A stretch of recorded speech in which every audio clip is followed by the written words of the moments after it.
Do we have too much government? We need to put people ahead of corporate profits. This system is so lopsided. This threat is a real threat to democracy. And I think that's really important. That's something we haven't been doing in this country for a long time. Where do you start? What do you do? How do you do it? Access to Democracy and other Eagan community television programming is supported by Thomson Reuters, makers of Westlaw Next and based in Eagan.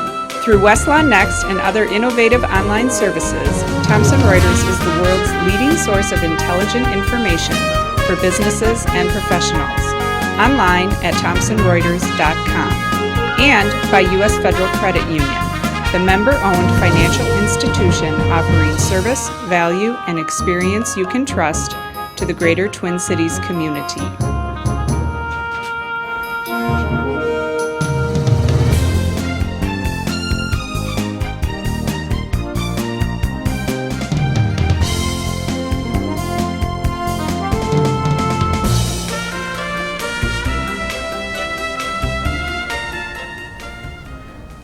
Welcome.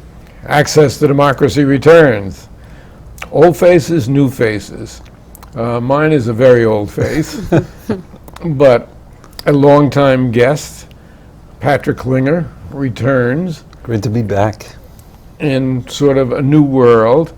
And Maggie Romens, who's here for the first time, but I hope not the last time. And Patrick and Maggie have embarked on an exciting new venture called the Brand Enhancement Group. Now, Maggie, you've been in the advertising business for at least a decade. Yes, I started off, I was a college athlete. I was a rower, and then I became a college coach, and then worked for KFAN Sports Radio and for a company called Learfield Sports. They own the marketing and sponsorship rights for all athletic programs at the University of Minnesota, and then started the Brand Enhancement Group about 4 years ago. And Patrick was with the Twins for a very illustrious career, and 4 years ago started the Patrick Klinger Company, and now all that is coming together in the Brand Enhancement Group. And what are you going to enhance? Well, Alan, you know, Maggie and I have had the pleasure of knowing each other over the last couple of years, and she was doing some great work with the Brand Enhancement Group, working with professional athletes and helping them find endorsement deals and some speaking engagements. And my company really focused on working with companies that use sports and entertainment as a marketing platform, so essentially corporate partners of sports teams. And the more we chatted, the more it became apparent that we'd be better together than really apart. And so we decided to embark on merging my firm with hers, and hopefully here in the next couple of months we'll have it consummated, and we'll be out helping athletes. We'll be helping companies that are involved in sports and entertainment. So, what's the mission then, Maggie? The mission is to help our clients build and leverage and monetize their individual and or corporate brands in ways that drive business success and personal acclaim. So we have an athlete maybe reaching the end of his career, and you two will take him in your very capable hands, or her. Sure. And it could be the end of their career, it could be the beginning. Lindsay Whalen comes to mind immediately with the Lynx, who I don't know how much longer she's going to stay in professional basketball, but certainly is a name that wants to be recognized. And you're going to monetize her. That means you're going to make her some money, right? You know, yes, and I'm glad you brought up Lindsay as an example, because Patrick and I were both at an event a couple weeks ago where Coach Cheryl Reeve and Lindsay Whalen were speaking, and it was interesting because, you know, with Lindsay Whalen being a hometown hero, it's surprising that she really has no endorsements in town, in Minnesota, and, you know, she makes the most of her money playing overseas in Russia.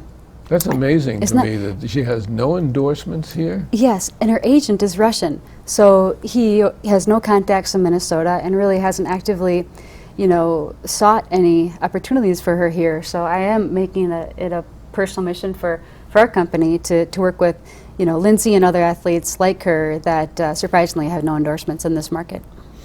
And of course, Patrick, you know Torrey Hunter very well. He's not at the end of his career. He's apparently in the middle of his career at age 40. But a very unique individual, extremely personable. But the door is going to close on that career within a year or two. And I don't know if he has representation in terms of certainly enhancing his image, but that's one of the things that you two will be able to do, right? Mm-hmm. It is. Alan, most athletes have a very short shelf life. Torrey's a bit of an exception to that rule because he's playing into his 40s now as a Major League Baseball player. But the players, even though they have significant salaries, their career in athletics is really quite short. So it's important that they maximize that career to the best of their ability, not only on the field or in the arena or on the ice, as the case may be, but really off the ice or off the field as well. And so that's part of what we'll be doing, is helping those athletes try to find those opportunities, match them up with companies that are looking for an association with a well-respected professional athlete that can help enhance their brand and at the same time help the athlete really monetize his or her career more effectively. So that really means keeping their profile in front of the population in some way or another. Is that right? Yes, I think it's important for all athletes to, whether you're in college or pro, to think, what will life be like after? And if they can monetize on their celebrity status, at the time they're playing, by just building their character, who they are, what, organizations or even philanthropic interests that they have, so they do have something to do after, whether it's with the foundation or speaking engagements with different companies, those types of things. So I think it's important for every athlete to think about their career after while they're playing still. Now, I don't know if Joe Mauer has representation in this regard. I know he does a couple of endorsements, but as I look at him at 32, realizing that he has grown 3 years left on his contract, what he would want to do, I would think, was remind people of the early years, the years when he had the highest batting average of any catcher for 3 years, the year when he was most valuable player, etc., and make people forget the latter years, which have not been very kind to Joe. Yeah, Joe is one of those athletes that when he became successful, he became a national name, which was a little bit unusual for Minnesota. We haven't turned out a lot of really high-profile athletes from here. That happens more often in New York and LA and Chicago, probably. But Joe became a face of Major League Baseball. Joe also is being paid a lot of money. So he's at a little bit of a different tier because an endorsement deal for Joe, it has to be worth a lot of money because it really isn't going to change his lifestyle any. Doing something for a relatively small amount is not something he's probably tremendously interested in. Well, let's take Perkins as a different example, who's a local boy, man, as it was.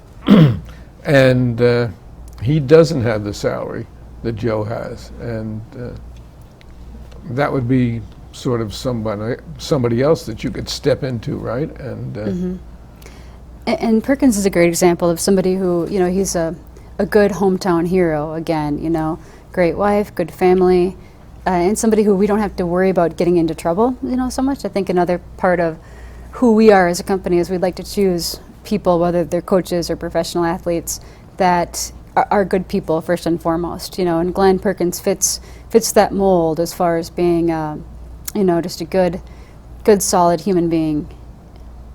now, as marketers, as agents for these people, how do you take somebody like Adrian Peterson and work around his shortcomings to lead him into the future?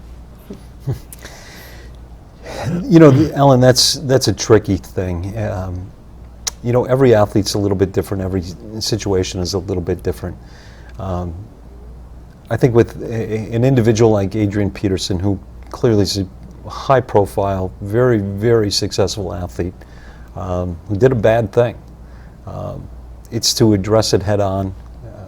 I think anytime that you try to run from something, no pun intended, but you know, he's a running back who can't run from this. You have to meet it head on and deal with the situation. I think for the most part he's done that.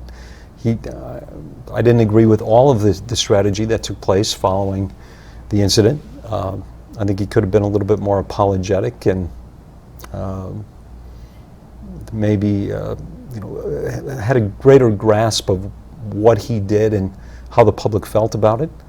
But in a situation like that, usually I'd encourage the athlete to be as transparent and as honest and forthcoming as possible.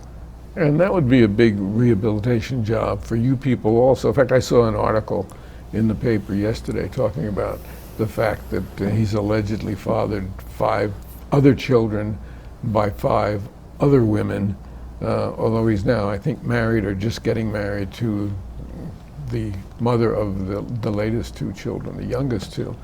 But so that would be a big job. Mm-hmm. Absolutely. But it's also possible to come back from the depths. Michael Jordan, one of the most famous athletes in the history of athletics, he had his trials and tribulations. He had gambling issues, he had extramarital affairs, he had all kinds of challenges. I think Michael Jordan last year still made $100 million, somewhere in that vicinity, in endorsements. And he hasn't played basketball for probably a decade. So it's possible. You know, again, what Adrian did was reprehensible. Whether companies decide to pick him back up as an endorser, I think time will tell. It really relies on him, and it really relies on the people who are managing him, mm-hmm. which, you know, is what you people certainly intend to do. That's your mission statement. Mm-hmm. A lot of athletes, I've also noticed, they get offers for speaking engagements, and they are terrible public speakers. Mm-hmm. So, is that part of the Brand Enhancement Group's focus? Yes. We do offer media coaching for those athletes that would like to do speaking engagements. And I think it's important that we offer that because often they have no experience in doing so. So that's absolutely part of our offering. I see a lot of athletes who love the Twin Cities. Justin Morneau, who still has a home here and speaks of the Twin Cities very fondly. So that could be either a local or a national situation for someone who's reaching the end of his career and he's unfortunately sustained all those concussions. How do you go about it? What do you do? With the Justin Morneau? Yeah. You know, Justin he's a terrific guy. I had the good fortune of working closely with him during my time with the Twins, and obviously very talented and successful on the field and off the field. Great guy, very involved in the community. Really a terrific role model for kids and a great representative of the Twins organization and now Colorado. You know, endorsements and speaking engagements, it's a little bit of a fine line, to be very candid, because you've got those athletes and former athletes that people really want to hear from, and then you've got sort of the middle to lower level athletes that maybe aren't all that intriguing to people or to companies. And finding the right niche is really part of our mission. Is marrying up the right athlete with the right company or the right speaking engagement so that everybody benefits. And in that regard, I'm thinking after 4 years of Brian Dozier, who is the athlete of the future, certainly was an all-star this year, but a lot of people don't know that he and his wife go on a mission to a South American country, I believe, every year to help impoverished individuals. And that's the type of thing I would think some company would be interested in having this face, this young man, and we used to have his cutout right here, which I used in one of the broadcasts, be able to, much the same as I see Kent Herbeck on Carrier commercials. Obviously, he's found a niche. And I don't want to restrict us just to baseball players, Sure. but But it is important for us to look at each individual athlete and coach and what drives them, what motivates them, you know, what makes them unique and special. And your example of Brian Dozier and what he does in his own time, you know, when he could be on an island, you know, doing anything else, he chooses to work and to help people. You know, those are attributes that companies, you know, like, and it would be, you know, it's marrying that together, you know, a company with good values and good principles that helps people. In this case, Brian would be a great person to connect with that company. We'd like to tell that story. and then there are whole teams like the Vikings, which have had such bad publicity over the last decade that I don't know that you can change the publicity for a team, but certainly individuals within that team. And we haven't talked about other people affiliated with sports. So maybe it's a broadcaster, maybe it's a coach, maybe it's a manager. Absolutely, and maybe it's companies. You know, any time that a company attaches their brand to a sports team, there's a certain risk inherent in that. You know, a company connects with a team because they want to enhance their brand. They see this a popular team and with popular players, and they love that connection.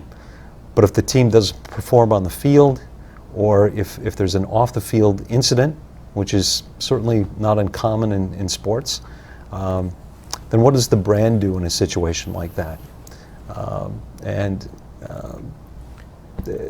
know, when the Vikings went through the issue with Adrian Peterson, they lost some corporate partners who wanted to step away from the organization because of that. And so the brands have to be cognizant of that as well. They're investing a lot of money in professional sports, and sometimes it's a bit of a gamble. Well, just yesterday, my son in Florida sent me a cereal box. And on the cereal box, an orange cereal box with a cereal that we all would recognize, was Tom Brady and his coach, Bill Belichick. And the caption was, "A new cereal, Cheeties." Talking about what Tom Brady went through. So that's just what you were talking about there. They have something to overcome. Yeah, they really do, and there are great benefits for companies to be involved in sports and entertainment. But it certainly it's a business that's people are very passionate about, but it's also very fluid. You know, you can't guarantee wins and losses. You can't guarantee off-the-field behavior. You can't guarantee how an organization is going to respond when there are challenges. So part of what we do is to help those companies understand the process of dealing in the world of professional sports or collegiate sports. Because it's different than buying advertising in a newspaper or on television or radio. It's a whole different ball game, so to speak. And it goes beyond, as you say, just that. What about web development? Getting them an attractive website or something like that. That's something a lot of athletes will tweet, but I don't know that they have really a website. And that certainly would enhance them. It definitely does, and that's one thing that we also will help them with, you know, their website, their social media, tweeting. You know, a lot of athletes have something to say, have a good message to put out, or things, and that will absolutely be part of what we do as well. And I'm assuming that you're not, well, maybe in the beginning, restricting to athletes, but there's certainly a lot of famous theater people and movie people who come from the Twin Cities. And I would think that that would be a ripe area for you also. Maybe not initially. But.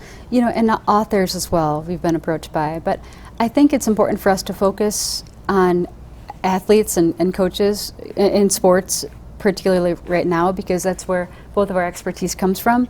So initially, that's the focus that we're going to have is sports. Okay.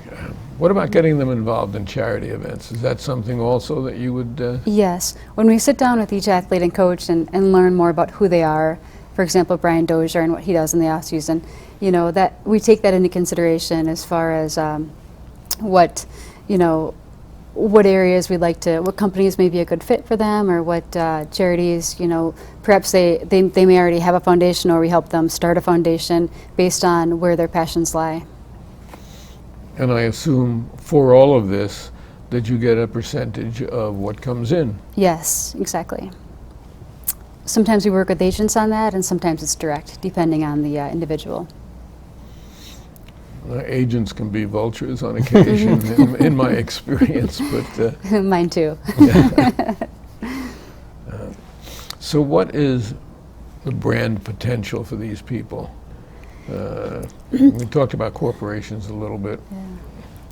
Beyond that. I think it's limitless, you know, depending on what their aspirations are. You know, different programs can be very successful. Different programs may not be as such. But I think with each individual, it's, you know, they're unique, just like brands, and you know, it's all over the board. Now, I know Patrick created the Capital Club a few months back, and I was there for breakfast one morning. You do what, once a month, roughly, of sports figures. Paul Molitor was a compelling speaker, not necessarily polished, but compelling.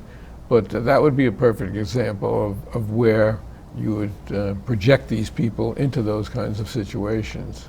Was that a fair statement? Yeah, you know, Paul is obviously still very much in the game as the manager of the Twins. There are a lot of former athletes. He hasn't looked at the last few days, I'll tell you that. But there are plenty of former athletes who still have a lot to offer. Maybe, again, not on the field, but off. And they like to be able to speak to groups, share their experiences, share their insights about their road to becoming a professional athlete and what it took to be successful, what it took to win games and championships. So if we can work with some of those individuals as well, help get them in the right place, connected with the right companies. Many companies have their own internal corporate meetings or maybe host some client events, and as Maggie said earlier, I think the opportunities are really limitless, but it's just a matter of connecting. And many of these current and former athletes really have no idea how to go about doing that. And not only that, there's a tremendous psychological impact of being in somebody's lineup and in the headlines every day, and then suddenly the career is over. And I know it leads to depression in many cases. It leads to suicides in some cases, because they can't deal with being there and then suddenly the door closing. So I guess part of what you would do also is to work on the psychological aspect of helping these people. True, and so far we haven't had an issue with that to this point, but you know, you think about what it would feel like to wake up as Norwood Teague this morning, you know, going from being a Division I athletic director to now, you know, he needs to refocus his life and work on himself. And, you know, we haven't been in a position to this point to work with somebody who has fallen in such a way, but it's something we'll hopefully not have to face, I guess. But if we do, we will certainly lead that person to help get their life on the right track, or to make sure that they give them resources to find the help that they need. You know, the statistics on former athletes who have gone broke or dealing with They're significant, incredible. They don't know how to manage their money while they're playing. They're mismanaged, misled into terrible ventures. Sure. And oftentimes, Alan, they don't understand that the siphon, it's turned off. The spigot is turned off instantly. You go from literally making millions of dollars to making nothing, and your lifestyle, it's got to change. So it's fascinating, and not only is it from a financial perspective, but really from a personal perspective. Being in the headlines one day, being asked for your autograph, being on stage, being applauded, and then suddenly, one day, instantly, that's gone. And unless you're a superstar athlete, it can be a really pretty humbling situation. So your chore, and we have two very talented people who are combining to take on this chore, is really a pretty large one. It is. The other piece that Patrick alluded to is, the financial piece, and we both feel it's really important to help, again, provide resources and help to individuals, particularly young athletes that all of a sudden are making millions of dollars, to have them think about their financial future and work with a financial planner to help them lay out a strategy. Which might be hard to do with somebody at 22 years of age and thinks he has the world really in his hands, and it doesn't always work that way. Exactly. We have been talking with Maggie Romens and Patrick Klinger, the Brand Enhancement Group. And it's a new name to me, but it's a name that I think we'll be hearing more of, and I can only wish you really tremendous success. And Thank you. You can start with me, enhance my brand. We'd be happy to. It's pretty good already. I don't know, I outlasted in years Jon Stewart, but we can't say more than that. Thanks so much for coming in. Thank you. Really appreciate it. It's great to be here again, Ellen. Thank you.